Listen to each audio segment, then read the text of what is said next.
Well,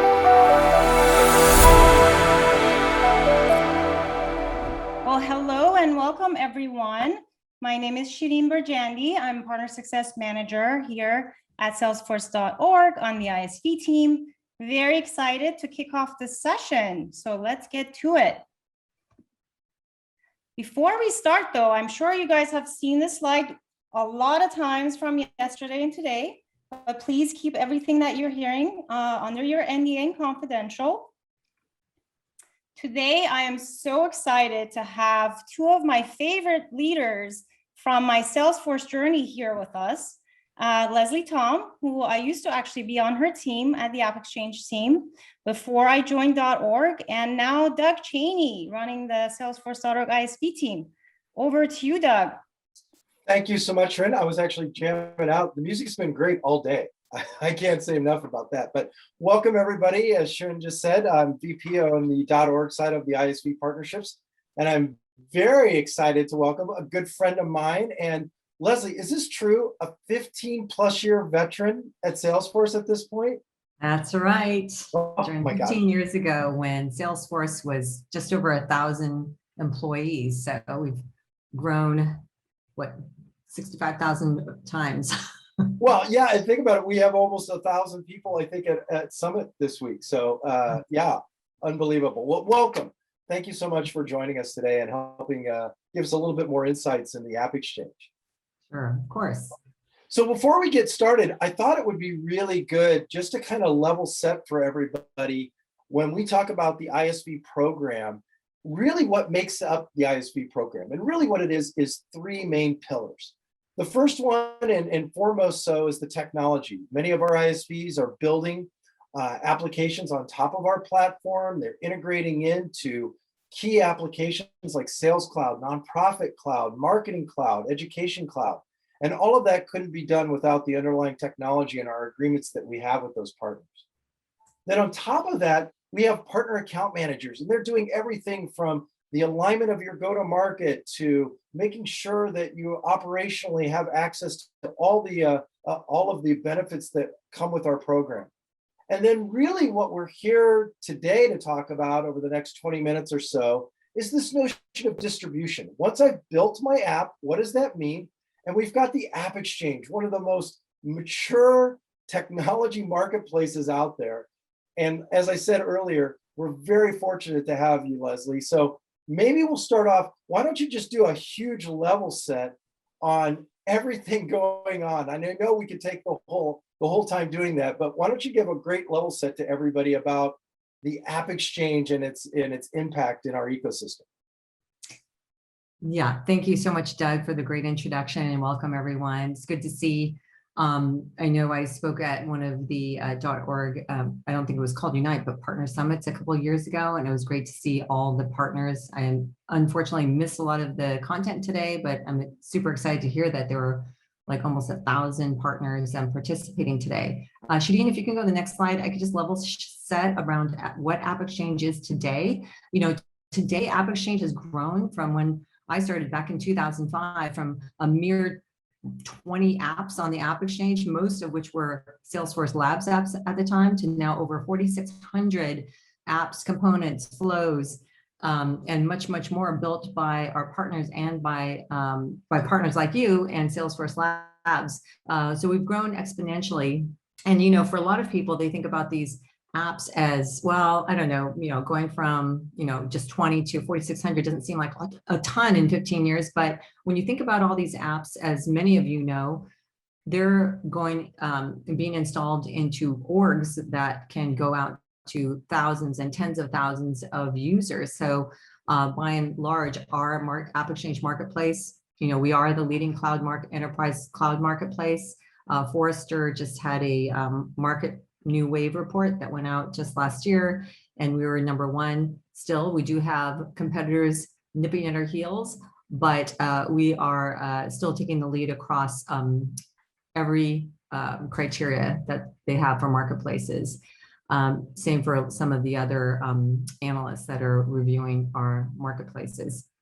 The great thing about AppExchange that's really changed since those early days is that it's much smarter. We have intelligent recommendations, and that will continue to evolve, and we'll roll out later today. I don't think I have a slide in the deck today, but we have a new algorithm that has been built, and we're rolling out in the next couple of months, so that when you log in as a user, or any customer logs in as a user with their TBID, they will be able to be served up the right apps for their role, their industry, content, and even consultants for their profile. So it's so much smarter. And even if you just go to the search bar, you will get the content, apps, and consultants that are relevant to you. So we're making every aspect of the journey as customers come to the marketplace much easier and to find what they need.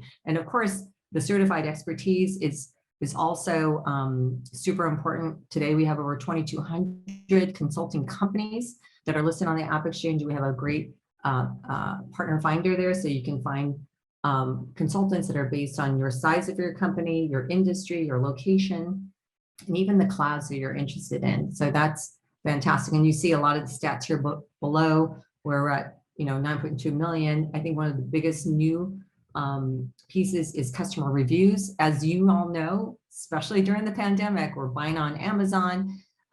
We are trying to make the marketplace as Amazon-like as a consumer experience as possible. So customer reviews are even more important for everybody, right? All of our customers are saying that they go to customer reviews first to evaluate different apps. So, for those of you who do have listings on the AppExchange, it's great to get your customers to post a review. It just helps get even more visibility for your app. So if you go to the next slide, I'll just touch really high level on a couple of things that are rolling out.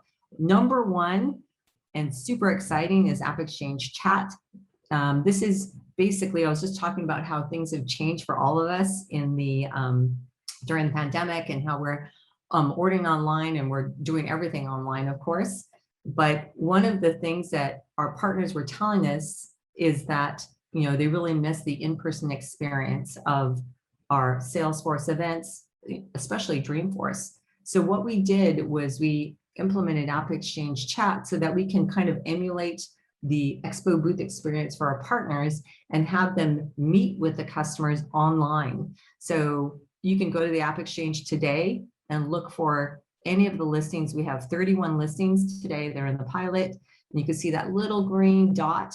And you can see some of them are blinking. That means there are actually salespeople ready to talk to you. And you can go there and go to the listing. It'll pop up with this little profile on the side that you can say, chat with us, request a demo, or I'm just browsing. You can get real-time engagement with partners. So it's been a great pilot from our customer perspective and for our partners. And so Lesley, we rolled that out today. So yeah, Lesley, I was just going to interrupt you. So Yeah. I know I've seen a lot of this. So this is live right now. This is live right now, and you can go take a look at it at appexchange.com, and then you can sign up if you're interested. You could look at the overview of the AppExchange Chat program here in the link, and I know Shadeen will share out the deck so you can go get all these links. There's a demo so you can see how it works, not only from the user side, but from your side. And the great thing is that you don't need to spin up new team members. You just have the team that's already doing maybe like your calls or taking calls, and they will just get pinged. Basically, someone's on your listing. Do you want to engage with them? And you can make a choice to engage with them, or you can set up bots, schedule a meeting, or even do voice over IP right then and there. And of course, you can apply today if you'd like. So how many, and I'm sorry, I missed that. Lesley, how many, we said how many ISVs today have kind of taken advantage of this? Yeah, today we have 10 in the pilot and 31 listings. So 10 partners and 31 listings are live today in our pilot, but you can see all of them. They're all live today, so you can take a look. And you can, we even did a demo today for an industry analyst, and we demoed the chat feature, and the partner on the other side engaged with us real time. So that was pretty cool to see. But you can go and take a look at this today. We have other partners outside of the pilot that are signing up, and they will be implemented with AppExchange Chat within just the next few weeks. So I guess for any ISVs that are on now or will be listening to the recording, I highly encourage you, if there's some interest here, please let our partner account managers know and we can route you appropriately there. But once again, continued innovation through the AppExchange. I know we skipped on the last slide. You talked about the intelligent search, right? I mean, we have come leaps and bounds, right, on things like chat and interaction and search from that standpoint. I don't know if there's any other product updates in general that come to mind on that, but those are two really big ones for our partners. Yeah, the two biggest announcements that we have this year are AppExchange Chat and then what we call AppExchange Today. And that's that next evolution of intelligent recommendations, which will be rolling out in 2 months. So probably just, a month before Dreamforce, which we can talk about in a bit as well. We'll have AppExchange Today so that when people go to the listing and it has a whole new look and feel than the intelligent recommendation that you have today, Doug goes to AppExchange Today and he's logged in. It'll say, welcome, Doug, or welcome back. And here's where you left off in your browsing history.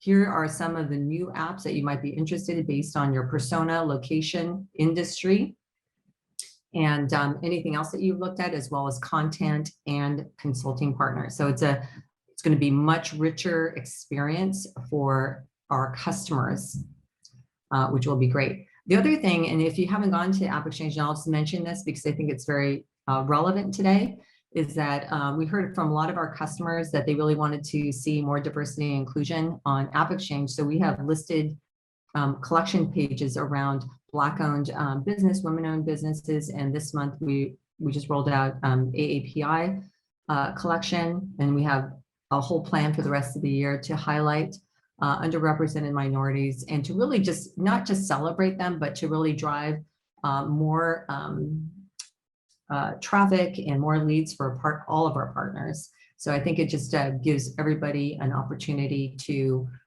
engage with the partners and the amazing apps that we have in our ecosystem. You're right on. Our keynote this morning and our fireside chat today had so much to do with the inclusivity and just spot on. So great stuff, Lesley. Really good stuff. And the other thing too, just long term, we're also thinking about a lot of people were asking, well, how are you doing accessibility as well? We have seen a lot of really interesting things internally about accessibility on our products, so that people who are blind or people who can't hear can see everything real time on AppExchange. So every link, every tab will work for someone who is who's blind, so they can get all the things that they need on the AppExchange. Awesome. There's a question, and before I was going to wait till the end, but maybe it's probably a good time.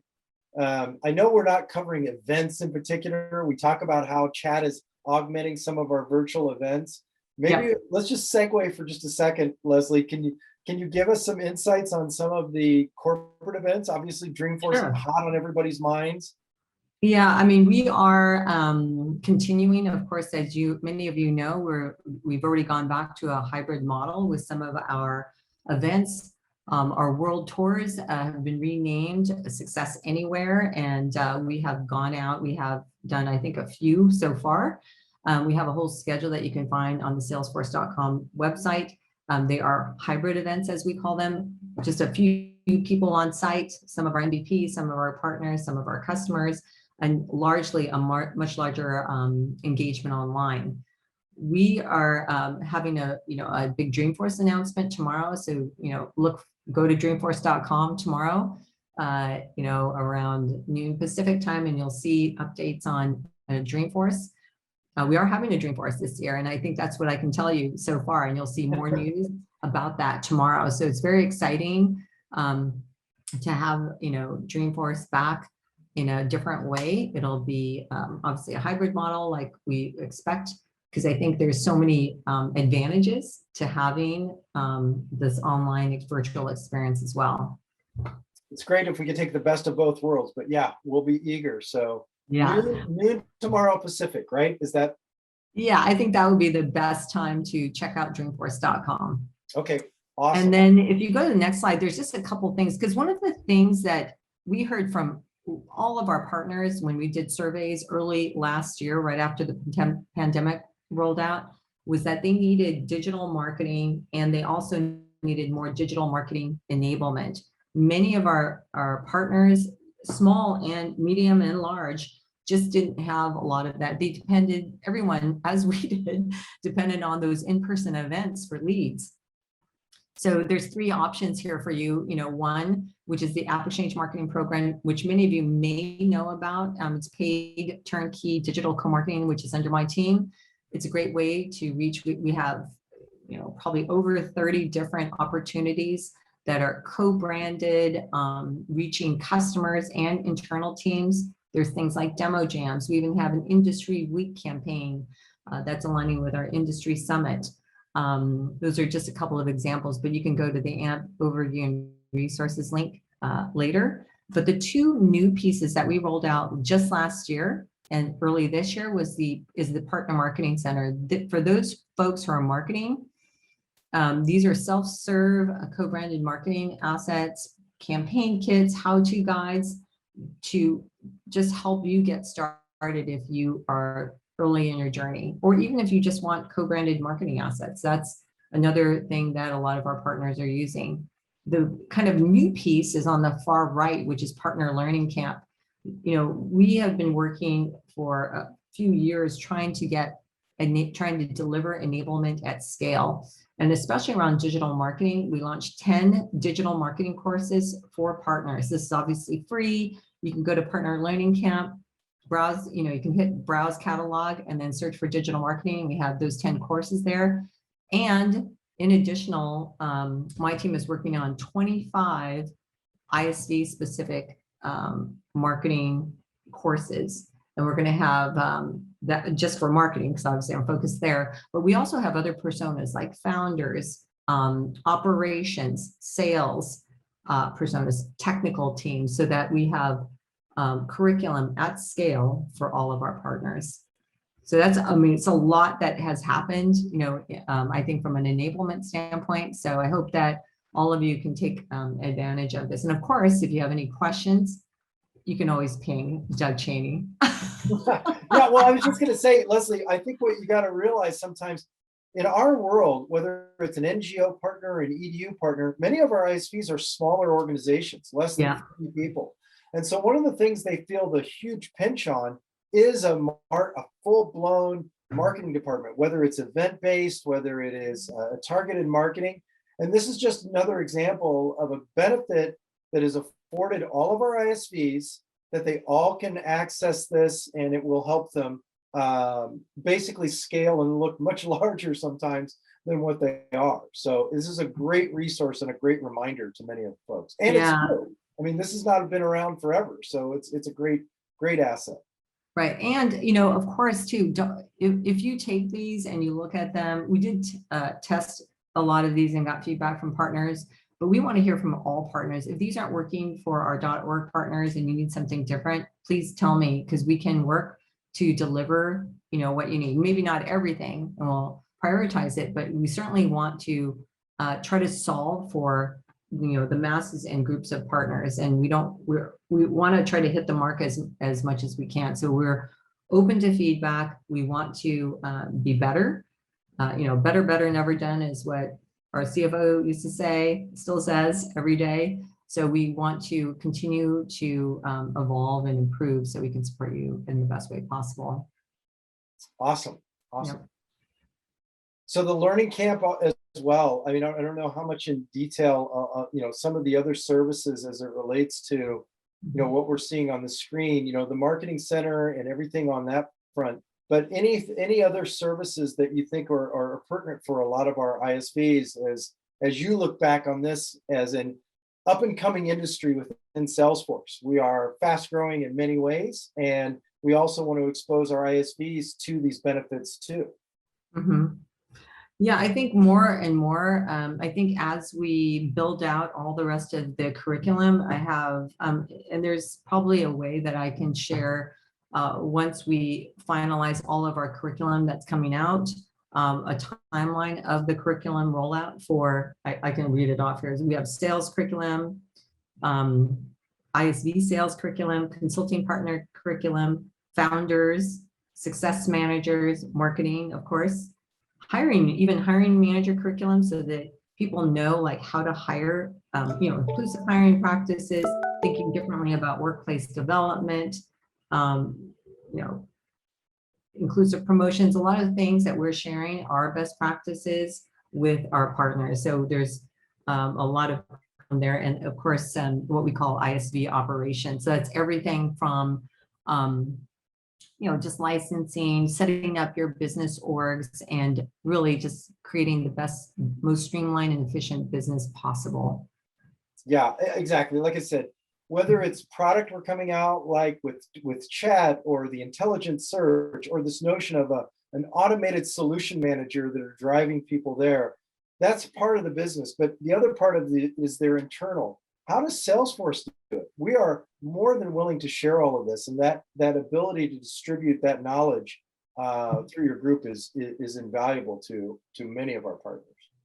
Yeah, the one thing I would add, and I think we always forget to talk about it, but if you are have a listing on AppExchange, we do have marketplace analytics, and you can go into the partner or your publishing council basically, and you can find, and we'll basically invite you to maybe pre-recorded trainings that we've done around this, but you can see like where the traffic is coming from for your specific listing, what people are looking at, whether it's, specific campaigns that you run. You can even go back and say, oh, I ran something and I can see that I had more leads in December. What did I do? And you can figure out, oh, I had a campaign running at that time. And then you can see the lead impact that you might, or engagement impact that you had on your listing. It kind of shows where people clicked and everything. So there's a lot more visibility that we've provided for our partners just from your listing. And then of course we have app analytics on the other side. So that if customers are installing your app, other, .orgs, you can actually see how they're engaging, what the user adoption is for your app as well. Those are things that we have to continually enable and remind partners of. I think it's one of the most valuable things that our product team has delivered in the last couple of years. I didn't mention it here, I was really kind of focused on marketing, but marketplace analytics certainly are very, very important. Yeah, no, this is exactly what we're here today for. And like I said, it's hard because we're at the end of the day. The people on the East Coast, it's 7:30 for us, but the recording is going to be distributed and a lot of people are going to hear it. So this is great reminders of, like I said, whether it's new products, whether it's the search, whether it's the analytics, whether it's the events, all of this can be found on the AppExchange, and highly encourage all of our ISVs to leverage such a great benefit and resource as a part of the program. Yeah, I agree. And also SIs. Well, of course, with the SIs as well. We definitely, it's interesting. One of the things that Lesley touched on, which I don't think I even remember sometimes, and that is as an ISV coming in and you want to connect into the SI or know the consultants that could be a part of your business, that it gives you equally that a chance to do that. So right, and AppExchange Chat is available for every single partner, including our consulting partners. Some of our consulting partners have already signed up. They will be going live in just a few weeks. Marketplace analytics that I was just talking about is also available for all partners, and of course, everything that you see on the slide here, also for all partners, all partner types. Our consulting partners, we were just on a call. Everything around apps and experts, as we say, are critically and valuable and important for Salesforce. And our Customer 360, which you've probably seen many, many times over the last couple of days, partners are definitely on the wheel. They're not just an afterthought. It's got to be part of the entire solution as our AEs start selling and engaging with customers. The whole idea of our Dreamforce to You effort or motion, it's like a sales motion, is to really include every aspect of the Customer 360 wheel in those conversations and really bringing in partners into those conversations early. Oh, So I think it's Lesley, really I'm great. curious, are you seeing just kind of over the last year or so living in the virtual world, are there some shifts or learnings that you're seeing kind of happening in the marketing world in general? And kind of second part of the question is, if so, what are you seeing our partners do that you have liked or, has worked just in being in this virtual world right now? Yeah, that's a really good question. I mean, well, of course, everything has got, we're learning as well. I think that we're learning every month, everything's kind of changing, obviously, as we have seen over the last few months. I think, the Zoom fatigue or Google Meet fatigue has even gotten greater. We're seeing, because everybody is depending on this virtual engagement, we are seeing more fatigue. So I think shorter, we're saying, less than 30 minutes is ideal for all the sessions. We see engagement drop at like 31 minutes. It's pretty consistent across every engagement that we have with our customers. One of the things that are working really well for partners is really doing ultra targeted marketing, because people are so fatigued with doing like these more general sessions. I think things that are more prescriptive and how-tos are the best. We see this work across many of our ISVs that are doing things that are targeting, we're going to target these 50 customers, and they just focus on them only. And that has worked very, very well. Leveraging things like, little incentives for a targeted set of salespeople, even that are focused on those accounts, for example, and they're working with their PAMs on doing that. So I think some of those super ultra targeted things, it's even beyond ABM, it's like ultra targeted account-based marketing is working, and we're trying to do more of that ourselves. Awesome. Great. Thanks for sharing. Mm-hmm. And more to come on events. So stay tuned on the Dreamforce front. We're excited to be able to have an in-person Dreamforce. It will be much smaller than the, 165,000 registrants that we've had in the past. But I think everybody will be surprised. I think it'll be bigger than what people expect, but also have this great online experience as well that will be very differentiated than the Zoom and the Google Meet engagements that you're used to. I cannot wait. Yep. I can't wait to, kind of move forward and leverage the best of both worlds. So I know we're about time. Lesley, thanks so much. Really appreciate the insights. And I know everybody that will be watching this will be appreciating it all too. So thank you again. Of course. Okay. Bye, everyone. Everybody. Bye-bye. Thanks, everyone. Thanks for joining.